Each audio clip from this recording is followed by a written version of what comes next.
No, I'm not singing today.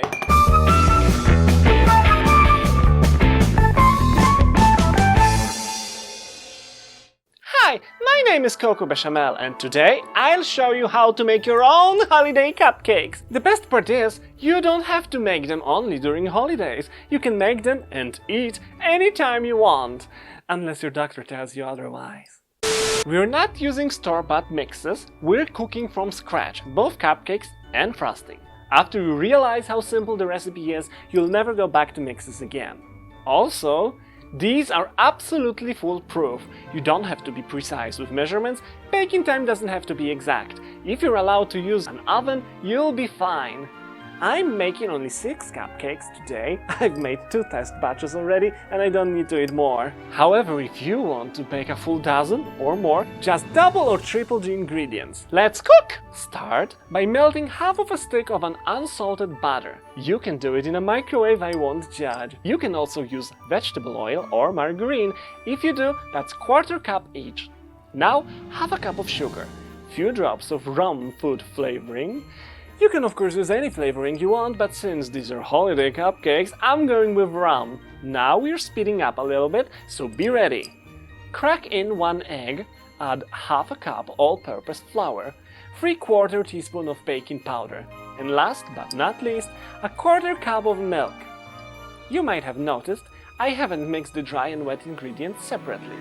That's because it's not necessary for this one. You don't even need an electric mixer, just grab a spoon and get to work. At this point, you may add some food coloring to your batter.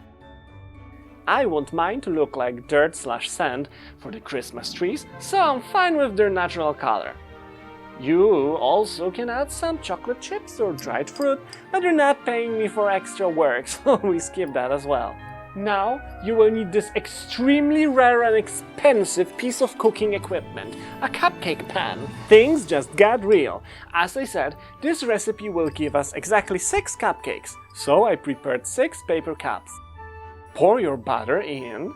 Don't go higher than 3/4 height. They're going to expand while baking. I just realized some of my paper cups were too big, so I switched them with smaller ones. Hard to believe, but I make mistakes as well.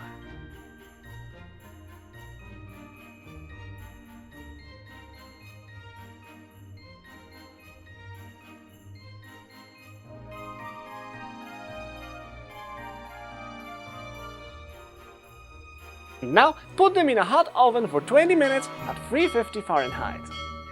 And now we wait.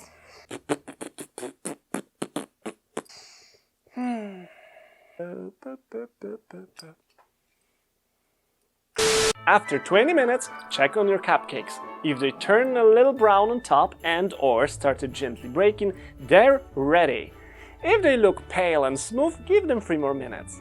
Here's what we're looking for. Now, we need to let them cool off completely, or they will ruin our frosting. You can try to gently remove them from the pan and transfer onto a cooling rack so they can cool off faster.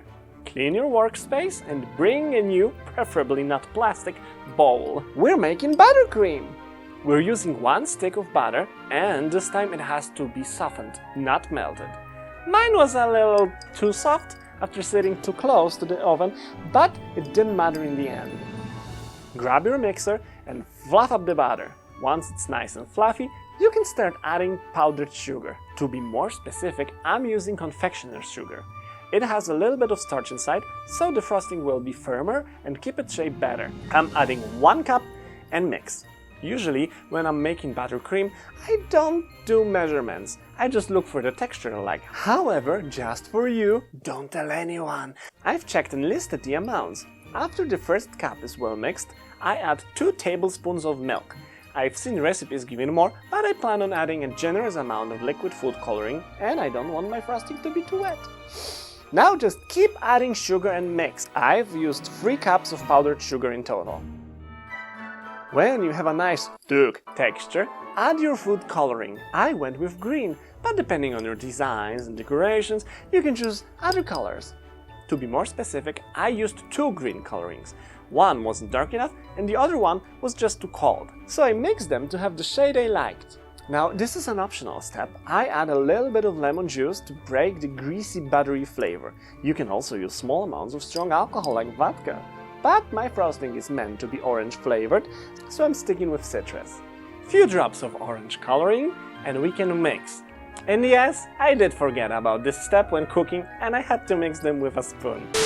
Cupcakes finally cooled off and we can start decorating. Grab a clean plastic bag and cut a little hole at the end. I'm using one of those special pastry decorating bags, but even a regular Ziploc bag will do. Just snip the end, put that little nozzle thing inside and you're ready to go. You can now enjoy the sight of my delicate smooth lady hands and forearms. Just slowly put a swirl of buttercream on each of the cupcakes. You can make the swirls bigger, but I wanted to be able to actually eat them while wearing makeup, so mine are a little smaller. Now, decorate the frosting with whatever sparkles and candy you have. I used colorful ones, so they look like tiny Christmas trees.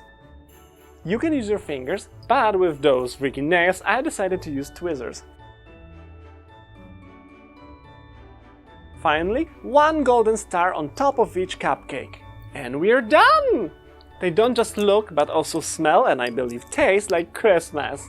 Let's see. Just take the paper off and take a nice, lovely bite.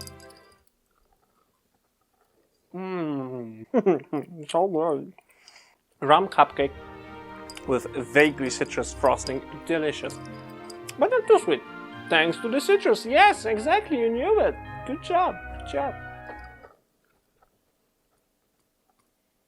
They're totally worth losing several nails and crying in bathroom for half an hour. You should try them yourself. Thank you for watching. I hope you enjoyed this video. Remember to like, subscribe and leave a lovely comment below. Also remember to check out my other social media like Instagram and Facebook. I'm dead on Twitter, so don't bother. Happy holidays and bye-bye!